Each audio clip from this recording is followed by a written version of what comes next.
Hello दोस्तों, एक और नई वीडियो में आप सभी का स्वागत है। दोस्तों, इस वीडियो में हम आपको हिंदी के VVI viral objective question class 10 के छात्रों के लिए बता रहा हूं और ये ऑब्जेक्टिव क्वेश्चन 2023 के बोर्ड एग्जाम में 100% पूछने वाला है। तो वीडियो को लास्ट तक देखना और एक एक ऑब्जेक्टिव क्वेश्चन को एकदम आप लोग मुँह जबानी याद कर लेना, ठीक है। तो चलिए वीडियो को शुरुआत करते हैं।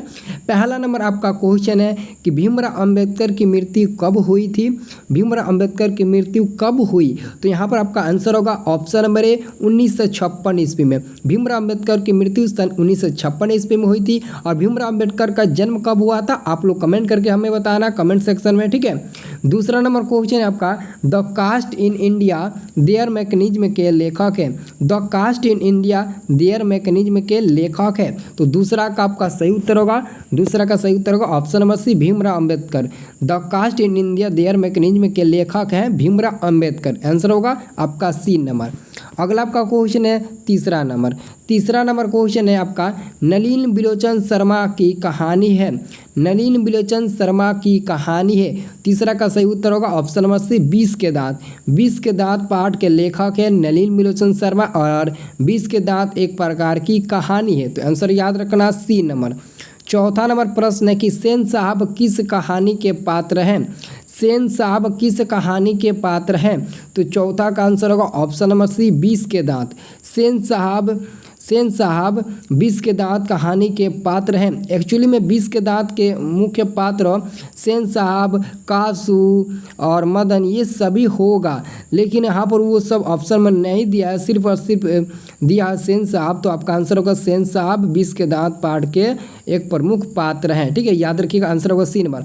अगर कोई भी छात्र हमारे साथ पहली बार क्लास करेंगे चैनल को सब्सक्राइब कर लेंगे और अभी तक आप लोगों ने हमारे ऐप को डाउनलोड नहीं किया, ऐप को डाउनलोड कर लीजिए। वीडियो के डिस्क्रिप्शन में आपको लिंक मिल जाएगा। उस ऐप पर आप डेली सुबह शाम ऑब्जेक्टिव का टेस्ट दे सकते हैं और सब्जेक्टिव का PDF डाउनलोड कर सकते हैं। चाहे किसी भी विषय का, किसी भी चैप्टर का कोई भी सब्जेक्टिव क्वेश्चन हो, 2 नंबर वाला या 5 नंबर वाला, बिल्कुल फ्री में डाउनलोड करके वहाँ से पढ़ सकते हैं। आपको बुक खरीदने की जरूरत नहीं पड़ेगी। तो आप लोग ज़रूर ऐप को डाउनलोड करिएगा, डिस्क्रिप्शन में आपको लिंक मिल जाएगा, ठीक है।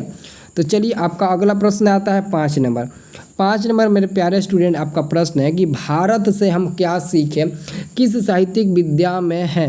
भारत से हम क्या सीखें। देखिए भारत से हम क्या सीखें, यह मैक्स मुलर द्वारा लिखा गया है और मैक्स मुलर का जन्म जर्मनी में हुआ था और यह एक प्रकार का भाषण है।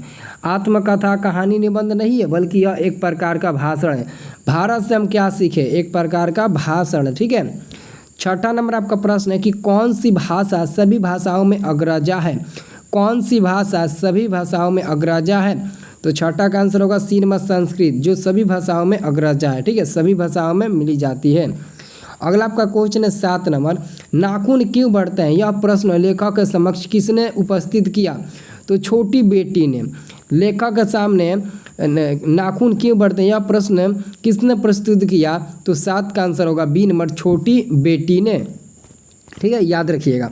अगला आपका क्वेश्चन 8 नंबर क्वेश्चन बताने से पहले अगर आप लोगों ने हमारे व्हाट्सएप ग्रुप में ज्वाइन नहीं हुए हैं तो व्हाट्सएप ग्रुप में ज्वाइन कर लीजिए। इस सभी क्वेश्चन का PDF आपको व्हाट्सएप ग्रुप में मिल जाएगा। एक्चुअली में आप लोग व्हाट्सएप चलाते होंगे तो हर स्टूडेंट के लिए व्हाट्सएप ग्रुप में जुड़ना आवश्यक होता है, क्योंकि एक ना एक एजुकेशन वाला ग्रुप रखना चाहिए आप लोग को, क्योंकि आप लोग स्टूडेंट हो। तो कोई भी अगर आपको व्हाट्सएप देखेगा तो कहेगा कि ये सब क्या रखा है। अगर आप लोग एक एजुकेशन वाला ग्रुप रखते हो तो कोई भी आपको तारीफ करेगा, ठीक है। तो आप लोग हमारे व्हाट्सएप ग्रुप में ज्वाइन हो जाइएगा। सब कुछ आपको नीचे वीडियो के डिस्क्रिप्शन में लिंक मिल जाएगा, चाहे ऐप हो या फिर इंस्टाग्राम हो, ट्विटर हो, व्हाट्सएप हो या फिर सेकंड चैनल हो, सब कुछ आपको वीडियो के डिस्क्रिप्शन में दिया गया है, ठीक है। तो 8 नंबर प्रश्न हम लोग देखेंगे, नाखून मनुष्य का क्या है। तो प्राचीनतम हथियार है। आप लोग समझ सकते हो कि नाखून मनुष्य का सबसे पुराना यानी कि प्राचीनतम हथियार है। पहले मनुष्य नाखून का ही प्रयोग करके अपनी ज़रूरतमंद पूरे करते थे, चाहे वो शिकार करना हो या फिर कोई भी काम अपने नाखून के द्वारा ही करते थे। अगला 9 नंबर क्वेश्चन है, उत्तर भारत के नागरी लिपि को हम किस लिपि से जानते हैं। उत्तर भारत के नागरी लिपि को हम किस नाम से जानते हैं, किस नाम से हम लोग जानते हैं। तो 9 का सही उत्तर होगा ए नंबर, देवनागरी लिपि के नाम से हम लोग जानते हैं, ठीक है। अगला क्वेश्चन है आपका 10 नंबर प्रश्न है, महमूद गजनवी द्वारा चलाया गया सिक्का किस लिपि में लिखा गया। महमूद गजनवी द्वारा चलाया गया सिक्का किस लिपि में लिखा गया? 10 का सही उत्तर होगा ए नंबर ब्राह्मी लिपि। ठीक है। 11 नंबर क्वेश्चन है, बहादुर कहाँ से भाग कर आया था? तो बहादुर नेपाल से भाग कर आया था। कहाँ से? तो नेपाल से भाग कर आया था। आंसर होगा सी नंबर। 12 नंबर प्रश्न है, रिश्तेदार की पत्नी के कितने रुपये खो गए थे? तो रिश्तेदार के पत्नी के 11 रुपये खो गए थे। 11 रुपये हिंदी में और मैथ में 11, ऐसे आप लोग ठीक लगाना। ठीक है। रिश्तेदार के पत्नी के 11 रुपये खो गए थे। याद रखना, पहले अच्छे से क्वेश्चन पढ़कर आप लोग आंसर दीजिएगा एग्जामिनेशन हॉल में। ठीक है। ये सब क्वेश्चन पूछेगा। 13 नंबर प्रश्न है कि दूसरों की नकल कर लिखा गया साहित्य कैसा होता है? दूसरों की नकल कर लिखा गया साहित्य अधम होता है, यानी कि आधा अधूरा होता है। आंसर होगा आपका ऑप्शन नंबर सी, अधम होता है। ठीक है। 13 का आंसर सी नंबर होगा। 14 नंबर प्रश्न है, पंडित बिरजू महाराज को संगीत नाटक अकादमी अवार्ड किस उम्र में मिला? तो याद रखना, पंडित बिरजू महाराज का जन्म लखनऊ में हुआ था, उत्तर प्रदेश लखनऊ में, और यह लखनऊ घराने से संबंध है। और इनका जन्म शायद 1938 ईस्वी में हुआ था। मृत्यु कब हुआ था कमेंट करके बताना। और इनको 27 साल की उम्र में संगीत नाटक अकादमी अवार्ड का पुरस्कार मिला था। आंसर याद रखना डी नंबर 14 का। 15 नंबर क्वेश्चन है, अभिनयों में लेखक कितनी कविताएं लिखी? अभिनयों में लेखक ने कितनी कविताएं लिखी? 15 का सही उत्तर होगा ऑप्शन नंबर सी 35। 15 का सही उत्तर होगा ऑप्शन नंबर सी 35। ठीक है। जबकि 35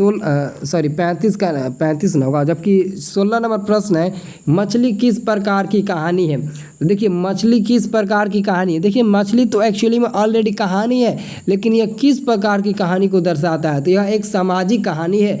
मछली एक सामाजिक, यानी कि जैसे कि समाज में क्या है, क्या हो रहा है, क्या नहीं, वही मतलब कि एक सामाजिक कहानी है। ठीक है।